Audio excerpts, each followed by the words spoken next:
Good morning, class 9. Welcome back to the class. So we were in chapter number 1, number system. I hope you have completed the activity which I had given you yesterday. Today we will explore the topic ahead to some extent. Today we will understand what is a surd. Maybe you will not find this word in your NCERT, or if you search for you may find it. Let us understand what is a surd. Any number which is in the form under root a, where a is not a perfect square,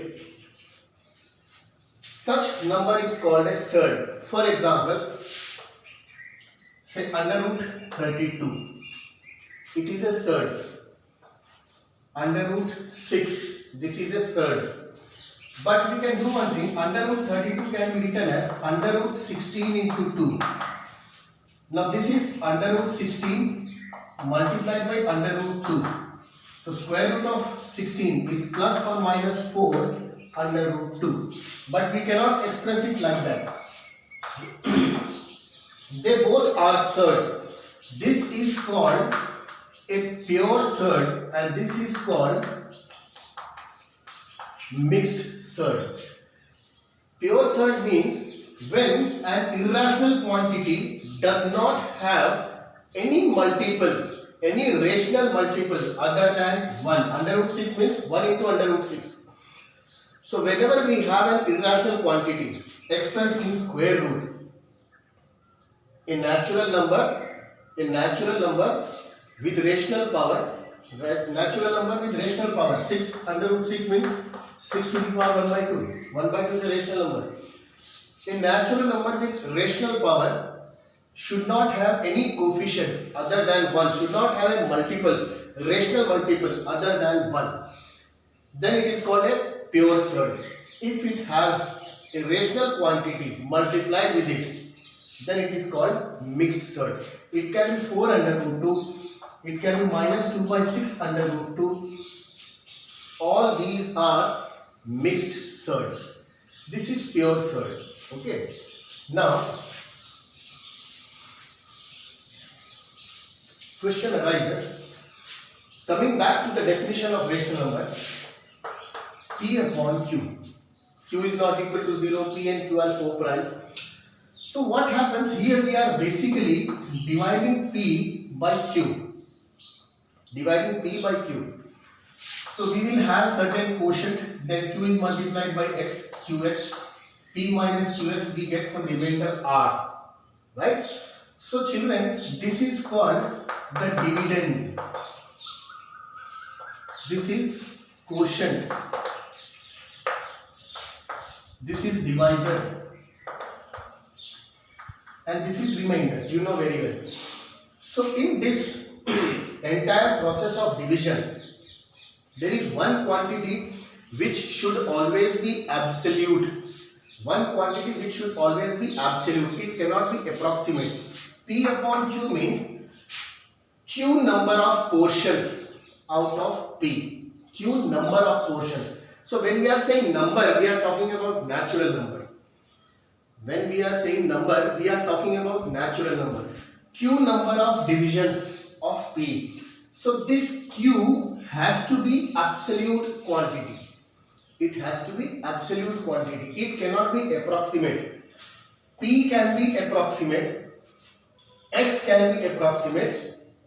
R can be approximate. But this divisor has to be absolute. So if you have 4 upon under root 3, means under root 3 portions of 4, which is absurd, which is basically wrong. It should not be like that. So what we have to do? We have to keep the divisor in the rational form. We have to rationalize it. This is called the process of rationalization.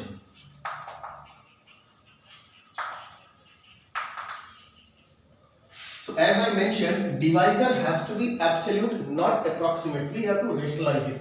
So what we will do to balance this?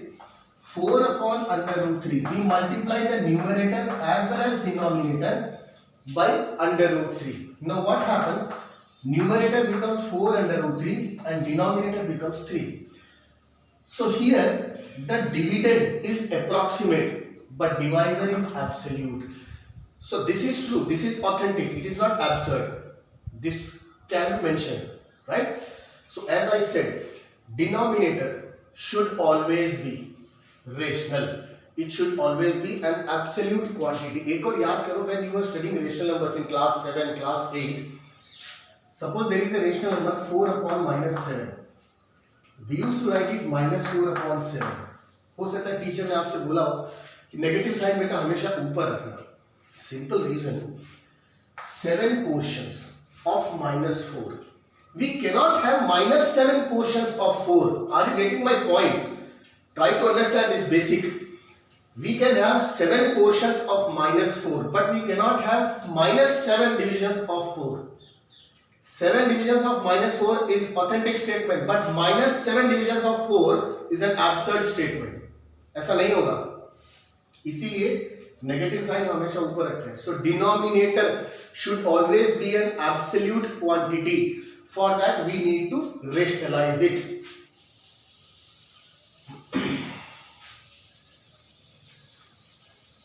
So next comes, suppose I take a surd under root a plus under root b. This is a surd. Any rational number can be expressed in the form of a surd. Suppose you have a number 2.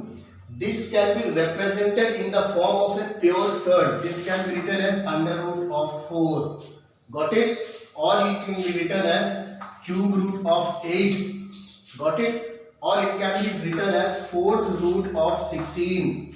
Cube root of 8 means 8 to the power 1 by 3. 4th root of 16, 16 to the power 1 by 4.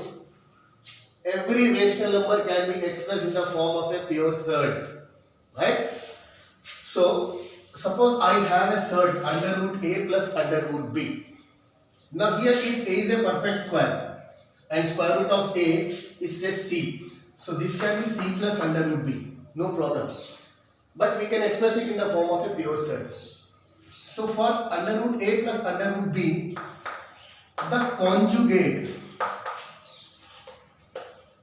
is under root a minus under root b. Conjugate of a surd.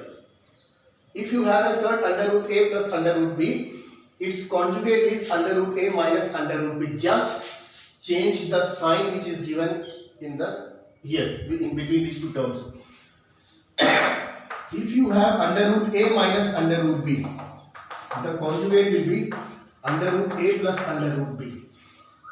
So suppose I represent a surd by z is equal to under root a plus under root b. Then conjugate of z under root a minus under root b. Now what is the utility of conjugate? We can always use the conjugate of a surd for rationalization. Suppose z is multiplied by conjugate of z. What do we have? Under root a plus under root b multiplied by under root a minus under root b. Now this is in the form a plus b multiplied by a minus b. Hope you have studied the identity. X plus y multiplied by x minus y. What do we have? X into x, x square. X into minus y, minus xy. Y into x, yx or xy, whatever it is. Then y into minus y, minus y square. Positive xy, negative xy cancel. We are left with x square minus y square. So this will be under root a whole square means a.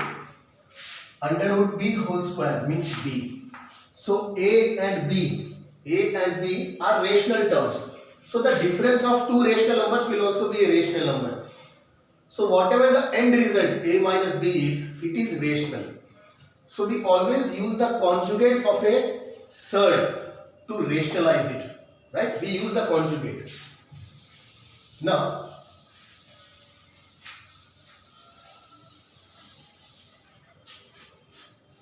conjugate of under root a is simple under root a. We can just rationalize it. If you multiply it will become rational. Suppose I have 2 upon under root 3 minus 1. So 1 can be written as under root 1, no problem. So we have to rationalize the denominator. As I said, denominator has to be absolute quantity. So multiply the numerator and denominator by the conjugate of this surd. Under root 3 plus 1, under root 3 plus 1. So numerator becomes twice under root 3 plus 1 upon a minus b into a plus b, a square minus b square. Under root 3 का square 3, 1 square is 1, 2 into under root 3 plus 1 divided by 2. 2 cancel with 2 one time, we are left with under root 3 plus 1. Got it? So what is the denominator? Denominator is 1, it's a rational quantity. Let's take one more example.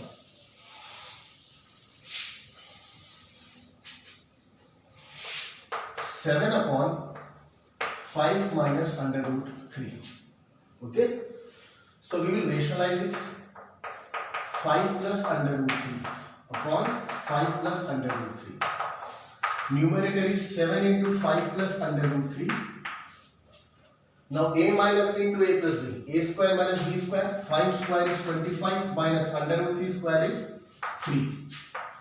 7 into 5 plus under root 3 whole upon 25 minus 3 is how much? 22. Right? So we have made the denominator as an absolute quantity. Rationalize kar diya humne denominator. Got it, children? So this is the story of surds.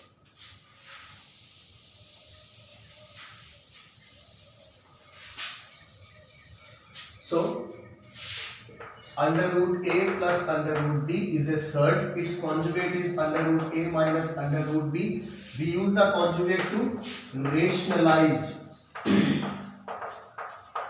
We use the conjugate for the process of rationalization. We use it, right?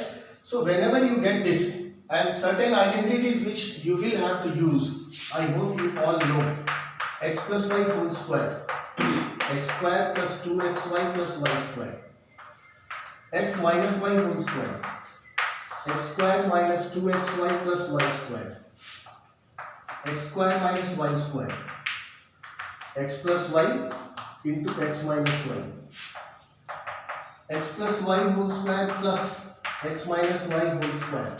If we add these two equations, plus 2xy minus 2xy, cancel, we are left with 2 times x square plus 2 times y square. 2 taken common, x square plus y square. And if I go for x plus y whole square minus x minus y whole square, this is subtracted from the above equation, from the above polynomial. So minus x square बन जाएगा, x square minus x square cancel, minus y square plus y square cancel. The sign will change here. 2xy plus 2xy becomes 4xy. Also, we may have to use this identity somewhere else. How can I write x square plus y square? X square plus y square can be written as x plus y whole square minus 2xy. X square plus y square equal to x plus y whole square minus 2xy. Same way, I can write it as x minus y whole square plus 2xy. X minus y whole square plus 2xy. Okay? And one more thing. X plus y whole square minus 4xy. इसमें 4xy minus कर दो. X square plus 2xy plus y square minus 4xy. We are left with x square 2xy minus 4xy minus 2xy plus y square.